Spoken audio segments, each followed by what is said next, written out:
Hi friends, I am Ajit. Today we will discuss and learn that how to learn basic to advanced English literature. In this video I will tell you that how to learn history of English literature. Like first we will discuss that what is the real concept of learn the English literature, and we will discuss here the pattern also to understand the format of the English literature.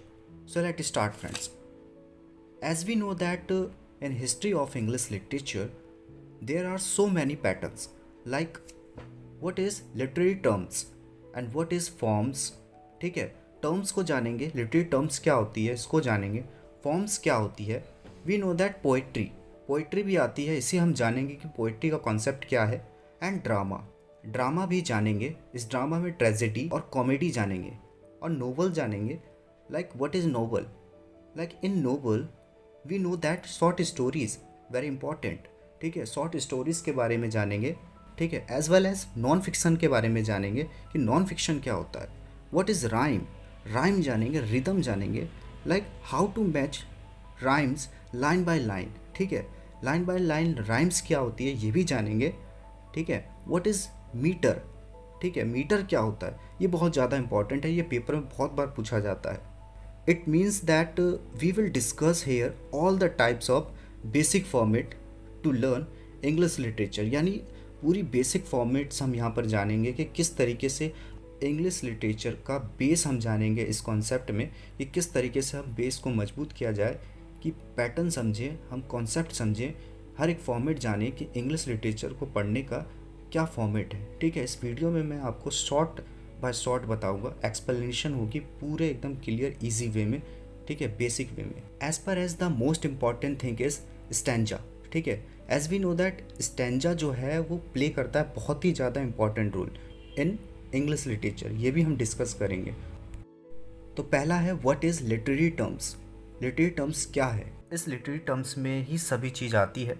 ठीक है, जैसे like sonnets, elegy, simile, metaphors, alliteration, rhyme, rhythm, drama, tragedy, comedy, short story, plot और ऐसे और भी बहुत सारे हैं. But we will discuss here first main part of the basic concept of English literature. सबसे पहले है सोनेट. सोनेट एक 14 लाइन्स की लिरिकल पोएम होती है जो कि आयम्बिक पेंटामीटर में लिखी जाती है. इंग्लिश लिटरेचर में सोनेट दो भागों यानी दो कैटेगरी में बांटा गया है. पहला है इटालियन सोनेट, ठीक है, और दूसरा है इंग्लिश सोनेट. इटालियन सोनेट को पेट्रार्कन सोनेट भी कहा जाता है और इंग्लिश सोनेट्स को शेक्सपियरियन सोनेट. इस इटालियन सोनेट को दो भाग होते हैं, पहला ऑक्टेव, दूसरा सेस्टेट. ऑक्टेव में 8 लाइन होती है और सेस्टेट में 6 लाइनें होती हैं, और 8 और 6 14 यानी 14. अब एक चीज़ यहाँ पर ध्यान देने वाली बात यह है, ढंग से सुनना. इटालियन सोनेट्स में जो राइम्स स्कीम होती है वो ए सी डी ई. ठीक है, जबकि इंग्लिश सोनेट्स में राइम स्कीम कैसी होती है, A B C D E F G. This is the sonnet. अब बात करते हैं एलेजी की. एलेजी का मतलब होता है एक तरफ का शोक गीत, और ये जो था ये आपके सेकेंड टर्म में भी आया होगा और थर्ड टर्म में भी ये आ सकता है. एलेजी एक तरफ का दुख प्रकट करने के लिए लिखा गया होता है. स्पेशली एलेजीज में पोएट किसी अपने बेस्ट फ्रेंड जिसकी इम्पोर्टेंस ज़िंदगी में बहुत होती है उसकी मृत्यु पर रोता है.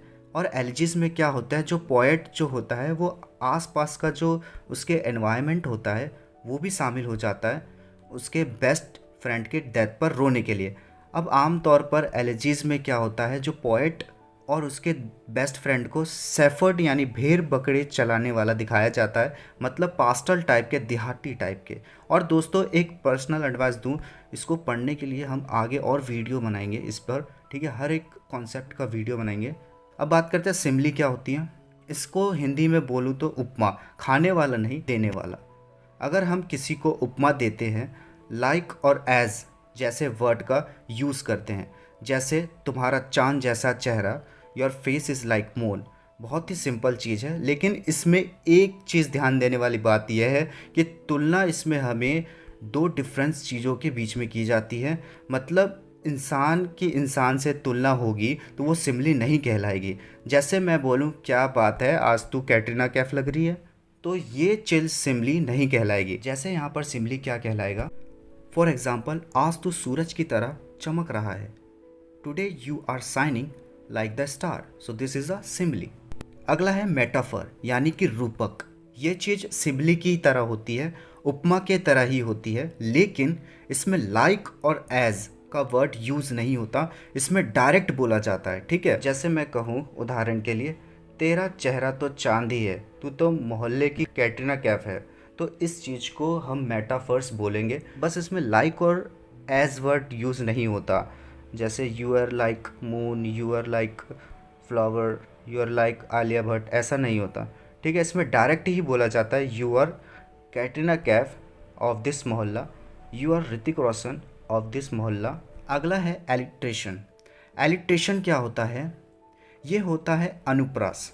अब इसमें साउंड देखा जाएगा कि एक लाइन में कोई शब्द कितनी बार आता है, तो कोई शब्द जो है वो रिपीट होता है ना, जैसे खड़क सिंह की खड़कने से खड़कती है खिड़कियाँ, या ख ख ख यहाँ पर कितनी बार आ रहा है, तो इसी चीज़ को अनुप्रास कहते हैं। एलिट्रेशन इसी चीज़ को कहते हैं, कोई वर्ड रिपीट हो, कोई अक्षर बार बार आ रहा हो, उसे हम एलिट्रेशन कहते हैं। अब बात करते हैं राइम की। और राइम और रिदम, इन दोनों में फ़र्क समझ लो। क्या है कि कई लोगों के लिए राइम और रिदम एक ही चीज़ होती है, लेकिन यहाँ पर राइम और रिदम में बहुत फ़र्क होता है। राइम का मतलब होता है किसी पोएम की जो एंडिंग होती है, एक लाइन की, फर्स्ट लाइन की, उसके एंडिंग में जो वर्ड होता है वो सेकंड लाइन से मैच खाता है, तो उसे हम राइम कहते हैं, जिसका साउंड एकदम पिछले वाली लाइन के एकदम एंड वाले अक्षर जैसा होता है, तो उस चीज़ को हम राइम कहते हैं। ठीक है, नहीं समझ में आया होगा तो इस लाइन को देखिए। For example, see the bug on the rug, I will give his legs a tug. ठीक है, I will stop, I will tug, you are safe little bug.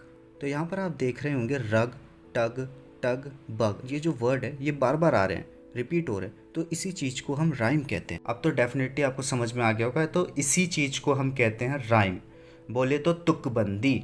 और जहाँ तक बात है रिदम की, तो रिदम एक ताल होती है, लय होती है, इसे हम एकदम ऊंची आवाज़ में हम पढ़ते हैं, पोइट्री एकदम गाना लगने लगती है, तो ये एक तरीके से संगीत बन जाती है। तो राइम और रिदम में कोई कन्फ्यूज़न नहीं होगी। अब बात करते हैं ड्रामा। ड्रामा के बारे में ख़ास बताने की ज़रूरत नहीं है, बहुत सारे शेक्सपियर्स के ड्रामा हैं, फिर भी हम इसे देखेंगे। इसे एक्टर्स परफॉर्म करते हैं, सब एक्टर्स के अपने अपने डायलॉग्स होते हैं। ड्रामाज बेसिकली 2 टाइप्स के होते हैं, पहला ट्रेजेडी होती है, दूसरा कॉमेडी। ट्रेजेडी में अंत में हीरो मर जाता है, इसमें पूरा जो है जो किस्सा है ये दुख का होता है, और एंड में जाके हीरो मर जाता है। एरिस्टोटल जो था, उन्होंने भी अपने बुक पॉलिटिक्स में ट्रेजेडी के बारे में बहुत कुछ कहा है। ट्रेजेडी को हिंदी में बोलेंगे तो क्या बोलेंगे, दुखांतिका, यानी जिसका दुखद अंत हो। ठीक है, और सुखा अंतिका यानी कॉमेडी। कॉमेडी जिसमें सब खुशी खुशी रहते हैं, पूरी प्ले में कॉमेडी चलती है और हैप्पी एंडिंग हो जाती है। सो फ्रेंड्स, ये जो था ये बेसिकली ये बेस था। नेक्स्ट वीडियो में मैं आपको बताऊंगा, एक एक करके बताऊंगा कि सोनेट क्या होती है, एलेजी क्या होती है, एलिट्रेशन क्या होता है, और बाकी जो मेटाफर है इसको जानेंगे। ओके, सिमिली जानेंगे, ठीक है, राइम जानेंगे, रिदम जानेंगे, ड्रामा जानेंगे, ट्रेजेडी जानेंगे, कॉमेडी जानेंगे, शॉर्ट स्टोरीज़ क्या होती है, प्लॉट क्या होती है, ऐसे क्या होता है, इन सब का एक शॉर्ट वीडियो करके एक बढ़िया सा कॉन्सेप्ट थ्योरी टाइप बनाएंगे, और एक्सप्लेनेशन वेरी इजी होगा और इसी चीज़ को हम समझेंगे।